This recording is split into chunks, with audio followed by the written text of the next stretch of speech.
dalam ilmu administrasi itu adalah manajemen.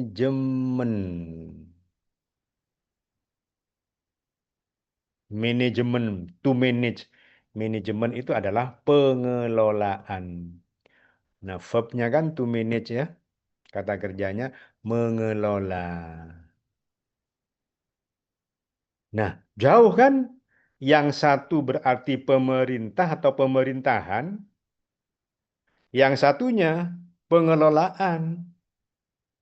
Sehingga kalau dikatakan hukum administrasi adalah hukum yang mengatur pemerintahan. Sedangkan ilmu administrasi itu adalah ilmu mengelola. Mengelola apa? Nah, dalam manajemen ada dua yang dikelola. Kalau tidak barang yang dikelola, ya manusia. Mengelola manusia dan mengelola barang. Nah, mengelola itu adalah suatu ilmu, ada ilmunya mengelola atau juga ada seninya. Sehingga dalam ilmu administrasi itu ada campuran antara ilmu pengetahuan dan seni, seni mengelola. Nah, contoh misalnya bagi yang ikut arisan itu ya, paling gampang ya. Kalau yang ikut arisan itu hanya 10 orang, 1 bulan 10 juta, 10 orang kok. Iya gampang. Siapa yang sudah bayar, catat saja. Yang nggak bayar, nggak, yang belum bayar. Apalagi per 3 bulan misalnya, ya gampang aja gitu. Yang sudah dapat. Tapi kalau yang ikut arisan sudah sampai 1.000 orang, wah perlu ini pengelolaan yang efektif dan efisien. Jadi bagaimana mengelola? Tujuannya adalah efisien, efektif dan efisien. Ada seninya. Bagaimana mengelola manusia, mengelola orang, bagaimana mengelola pegawai. Mulai dari kepangkatannya, pembinaannya, kepangkatannya, sampai kepada penggajiannya, sampai kepada pemberhentiannya. Diperlukan pengelolaan yang baik. Nah, sedangkan hukum administrasi, hukum, bukan pengelolaan. Apa hukum? Ini bentar. Ini kalau di rumah gitu, ada tingtong gitu. Bentar ya.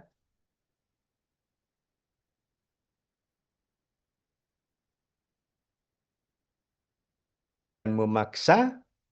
Nah, yang ketiga itu, jika terjadi pelanggaran, maka dikenakan sanksi yang tegas.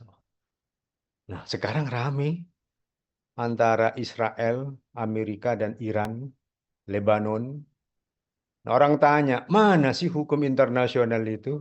Hei, hukum internasional, di manakah di kau? Apakah masih ada hukum internasional sementara Trump dan Zionis itu, Netanyahu itu, seenaknya sendiri bunuh orang itu? Ya Allah, Rabbi. Gitu ya. Lalu mana hukum internasional itu? Ada atau tidak ya? Di dalam hukum nasional, jangankan satu, puluhan, ratusan itu. Satu saja sudah jadi masalah kok. Hukum harus tegakkan, diberikan sanksi kok. Nah, dalam hukum internasional, sekali rudal biar ratusan itu ya. Apalagi Israel itu kalau nyerang itu dengan rudalnya tuh. Tidak mau tahu dia itu ya. Masuk ke pemukiman-pemukiman sipil, sikat semuanya. Kalau perlu katanya mau ditiadakan itu. Kejamlah di kau Israel ini. Palestina mau di bumi hanguskan. Sekarang Lebanon mau di bumi hanguskan. Nanti, nah Iran juga mau di. Wih, Iran itu penduduknya hampir 100 juta itu. Kalau ditiadakan berapa jiwa itu? Lalu mana hukum internasional itu? Nah, oke. Nanti tanya ke dosen hukum internasional Anda ya. Saya hanya memberikan contoh bahwa hukum, nah itu harus ada sanksi. Dan sanksinya itu dapat diterapkan. Itulah hukum. Hukum pemerintahan, hukum administrasi negara. Itu adalah peraturan yang berlaku mengikat dan memaksa kepada pemerintah. Pemerintah dalam hal apa? Dalam hal menyelenggarakan pemerintahan. Berarti hukumnya. Apa sih isi hukum? Menurut Eropa kontinental, isi hukum ada tiga. Masih ingatkah? Sofa, Mustafa, isi hukum menurut sistem hukum Eropa kontinental. Ada tiga. Hukum administrasi negara berasal dari Eropa kontinental di Indonesia. Apa isi hukum itu?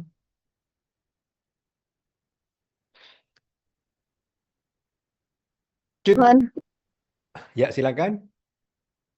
Sofa, Sofa Mustafa. mohon maaf Bapak, saya nggak ingat. Oh, lupa. Cut.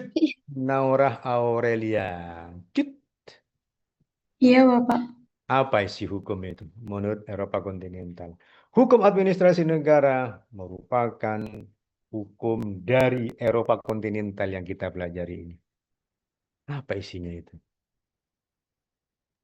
Ini Untuk isinya ya. saya belum membaca sih, Pak. Oh, masa PIH dulu sudah ya? PIH dapat apa dulu? A. Nah, ini Nimade Paramita Utami. Kamu dari Bali ya Nimade ya? Jangan sampai dari Jakarta ini om. Kecuali lahirnya di Jakarta ya. Ayo Nimade, isi hukum menurut Eropa kontinental.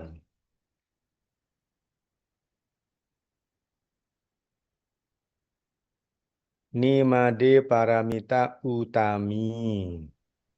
Loh, Paramita kamu ya? Anakku juga Paramita itu namanya. Mohon maaf Bapak, saya izin jawab. Ini seingat saya aja. Boleh. Itu kalau nggak salah undang-undang, terus eh kebia jurisprudensi masuk nggak ya? Isi hukum. Nah, itulah yang salah. Imade Oh, Bramantia. Imade, apa isi hukum itu? Ya, halo Pak. Jadi menurut pemahaman saya Pak ya, jadi kalau isi hukum dari Eropa kontinental itu ada tiga. Yang Ya, pertama itu ada perintah atau GP. yes, Yang kedua ada larangan atau ya. verbal. Dan yang ketiga itu ada kebolehan atau mogen. Ya, itu nih Made. Perintah, larangan, kebolehan. Perintah, larangan, kebolehan, lalu menjadi hak dan kewajiban. Hak dan kewajiban ditambah dengan tanggung jawab terhadap hak yang diberikan dan kewajiban yang harus dilaksanakan. Ada tiga berarti ya. Hak, kewajiban, dan tanggung jawab menjadi wewenang. Nah, wewenang inilah yang menjadi pokok perhatian dari hukum administrasi negara. Wewenangnya di sini adalah wewenang penyelenggaraan pemerintahan. Nah, pemerintah harus punya wewenang terlebih dahulu untuk menyelenggarakan pemerintahan itu. Betul, Imade, gitu ya. Hukum administrasi negara, hukumnya itu mengandung perintah, larangan, dan kebolehan yang dari perintah, larangan, dan kebolehan itu menjadi hak dan kewajiban. Hak dan kewajiban itu ditujukan kepada rakyat, kepada warga negara. Oh, warga negara punya kewajiban untuk, nah, memelihara lingkungan hidup agar baik dan sehat. Untuk tidak melakukan perbuatan yang terlarang. Apa perbuatan yang terlarang itu banyak dalam hukum administrasi negara ya. Nah, misalnya berjualan di sempadan sungai, sempadan jalan, kaki lima itu kan. Harus punya izin usaha, harus punya izin bangunan atau PPG dan seterusnya. Bagi rakyat, bagi pejabat pemerintah, hak dan kewajiban serta tanggung jawab itulah wewenang. Dalam bahasa Belandanya, awas lah ya, kalau kuliah dengan Pak Istislam, harus tahu bahasa Belandanya juga. Apa Belandanya? Bahasa Belandanya wewenang? Yang belum tak sopo ini. Jenny, Malau ini kan sudah UTS ini. Ayo. Apa bahasa Belandanya? Wewenang. Mohon maaf Pak, saya nggak tahu. Nggak tahu ya. Sultan Zaki Akmal. Untuk bahasa Belandanya wewenang itu seingat saya Buvenhik. Apa? Buvenhik. Salah sedikit aja. Dafa Al-Farisi.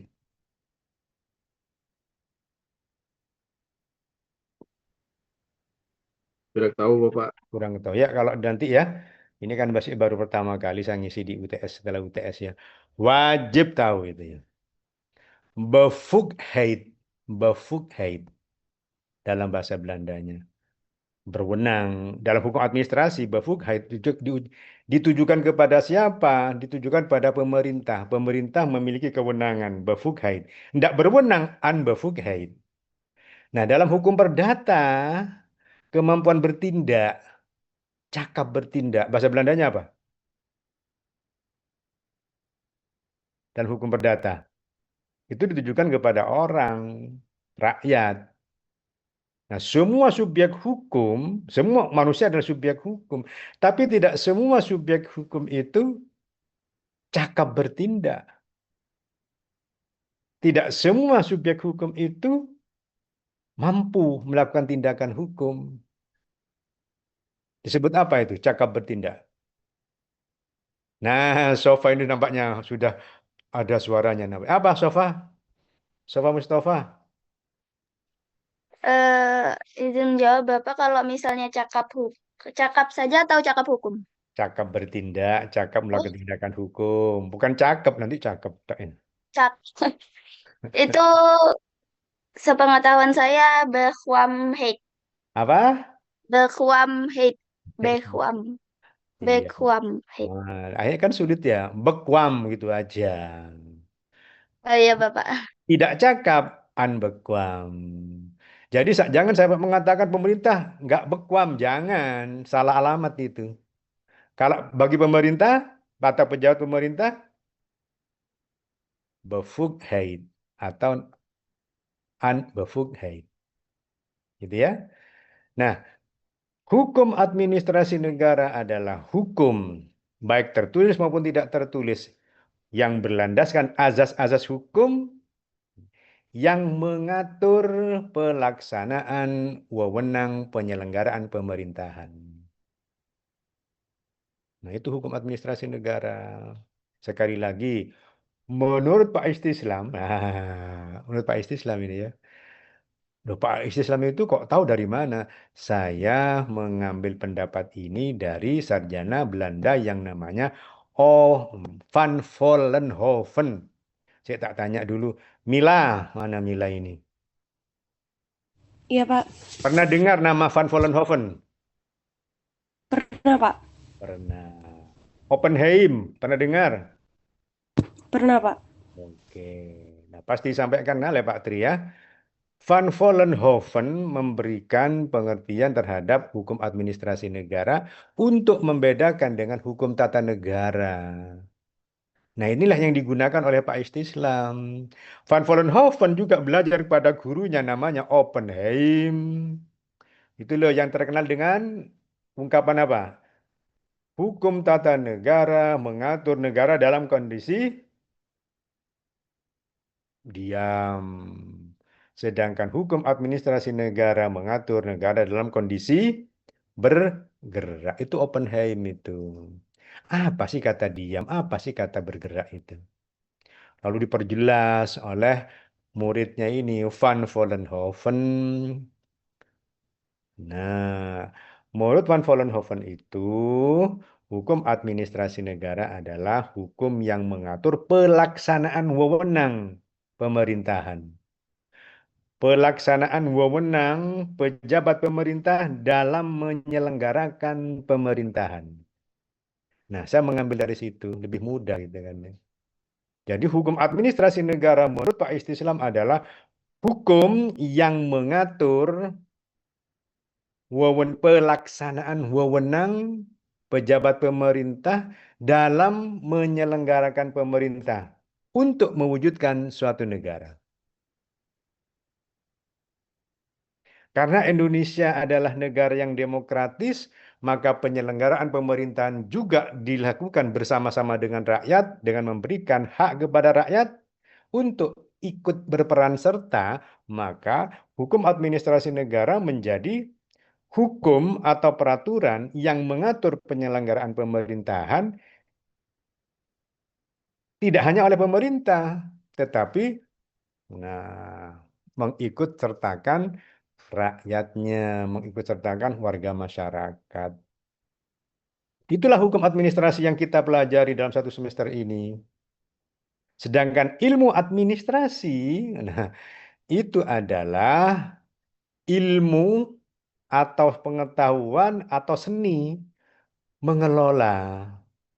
Bagaimana mengelola suatu barang, bagaimana mengelola orang, bagaimana mengelola pegawai negeri sipil yang sebanyak-banyaknya ini. Bagaimana mengelola MBG biar tidak keracunan, biar tidak dikorupsi. Bagaimana mengelola MBG agar tidak terlalu boros untuk memberikan gaji kepada karyawannya. Sementara karyawan-karyawan yang sudah ada gajinya itu di bawah standar. Jadi sama-sama jalan, sama-sama penting. Hanya kalau hukum itu mengikat dan memaksa, ilmu tidak memiliki kekuatan mengikat dan memaksa. Nah, Anda silakan yang pertama baca bukunya Prof. Hajon itu, ya. Yang kedua ada lagi tulisan yang baik, ini dari Indro Harto, seorang hakim. Nah, bahkan terakhir beliau menjadi hakim ketua mahkamah, hakim kamar untuk PT UN, Indro Harto. Upaya memahami peradilan administrasi negara. Nah, baca yang Ridwan juga enggak apa-apa gitu ya. Tapi jangan langsung membaca buku-buku walaupun baru itu ya. Waduh, sekarang buat buku kan gampang. Minta ke Mr. AI, ChatGPT, tolong buatkan buku jadi. Tolong buatkan skripsi jadi nggak sampai 1 malam gitu kan ya.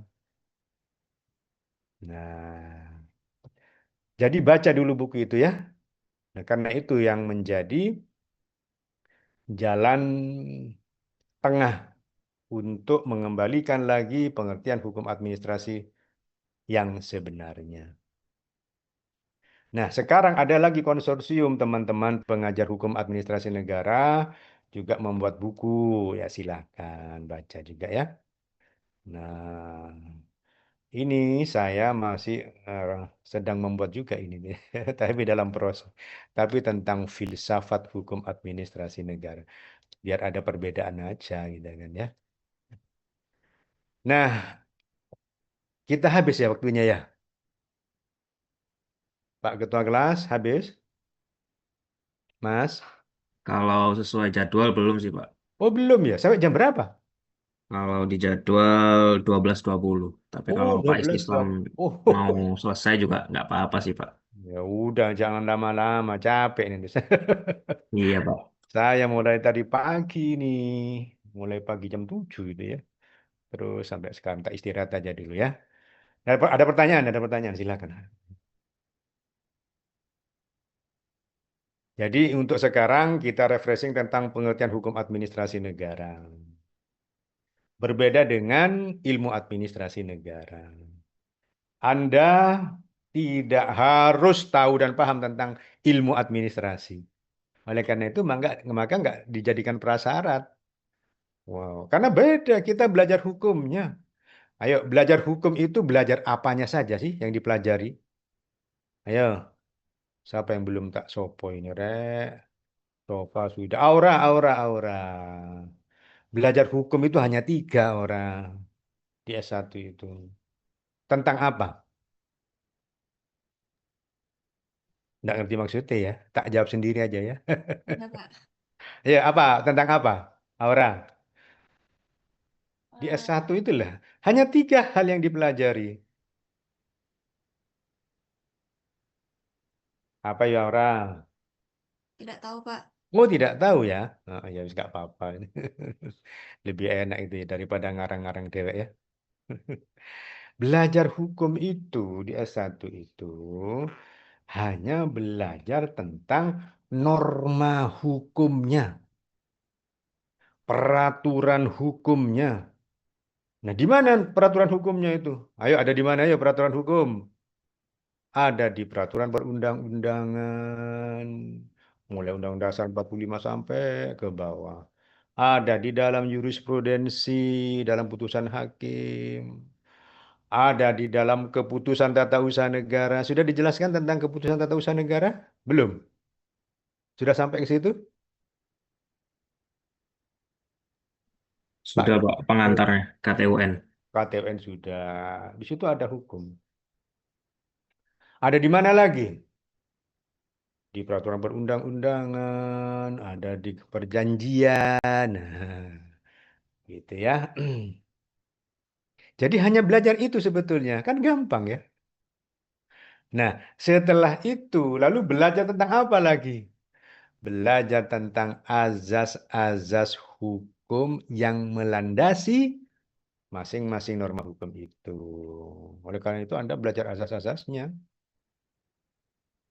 Nah, yang ketiga, belajar tentang konsep-konsep hukumnya.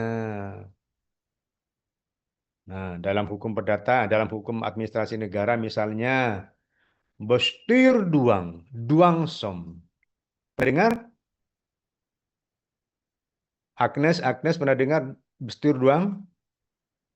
Belum, Bapak. Belum. Duang som? Belum juga ya. Nah, konsep-konsep dalam hukum administrasi negara. Nah, ini ingat. De Tournament de Pova. Pernah tahu? Williker, pernah tahu? Ini Deka, Delka Salma Resta Arhani. Pernah tahu, pernah dengar? Williker? Belum, Bapak. Belum pernah tahu itu. Nah, kalau dengan Pak Islam harus tahu nanti ya. Aksa belum disampaikan. Aksa, pernah dengar? Williker? Belum, Pak. Belum ya. Oke, nanti kita belajar tentang itu ya. Nah, jadi belajar, nah itu namanya konsep. Hukum itu konsep. Hukum administrasi negara namanya konsep. Nah, di kita ada hukum administrasi namanya ya. Hukum administrasi negara sama dengan hukum tata usaha negara sama dengan apalagi hukum tata pemerintahan sama. Nah, lalu di bukunya Prof. Hajon itu mengusulkan melalui pemikirannya, tidak perlu ada kata negara, sehingga cukup hukum administrasi. Hukum administrasi mana? Indonesia, jadilah hukum administrasi Indonesia, hukum administrasi Belanda, hukum administrasi Israel. Mangkel ini Israel itu ya, emosi.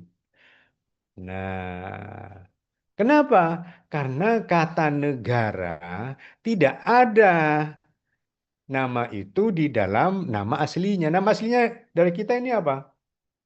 Kita, hukum administrasi kita 99% awalnya dari Belanda. Baru sekarang tinggal 90%. Nah, di luar Belanda mulai masuk. Namanya adalah administratif recht. Tidak ada kata negaranya. Di Perancis, di Itali, di bahasa Inggris, nggak ada kata negaranya. Administratif recht, administratif law, bahasa Inggrisnya ya. Di Perancis administratif. Nah, oleh karena itu maka tidak perlu digunakan kata negara, kata Prof. Hajon CS. Tapi begitu keluar buku itu lalu dibantah. Tidak bisa, Prof. Dulu ada namanya profesor itu. Langsung membantah juga.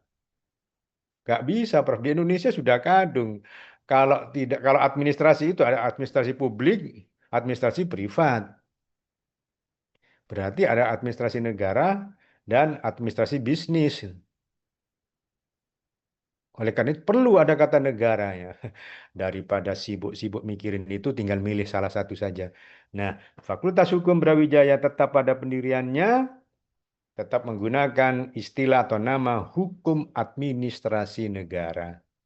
Sedangkan UNER, karena di sana Prof. Hajon bekerja, lalu di UNER menggunakan nama hukum administrasi. Tidak ada kata negaranya.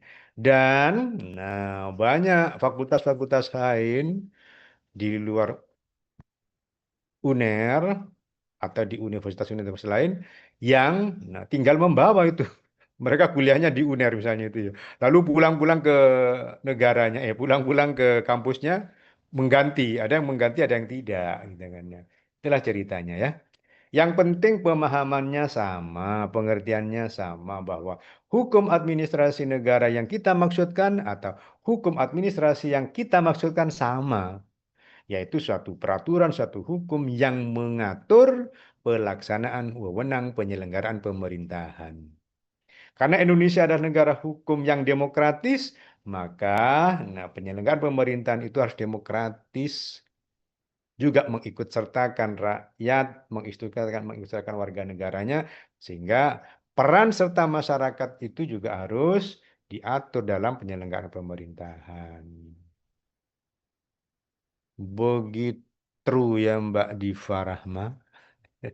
Mau tanya kamu? Ayo silakan tanya apa? Tidak, Bapak. Tidak ya, alhamdulillah. Biar aku ndak pusing-pusing menjawab.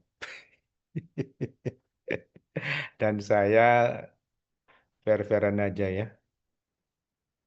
Tidak menyombongkan diri, tetapi apa adanya.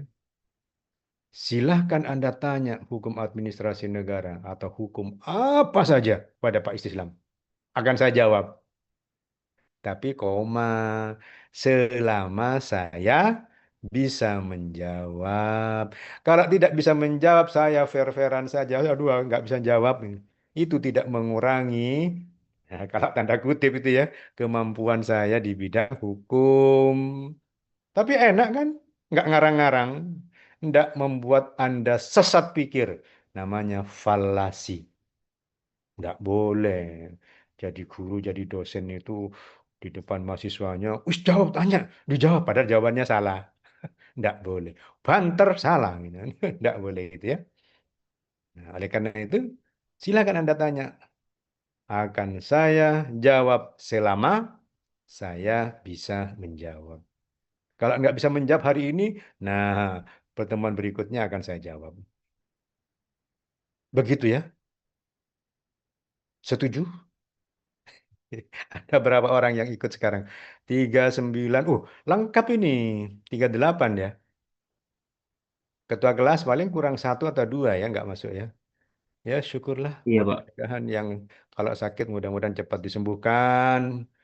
Kalau lagi repot mudah-mudahan selesai kerepotannya.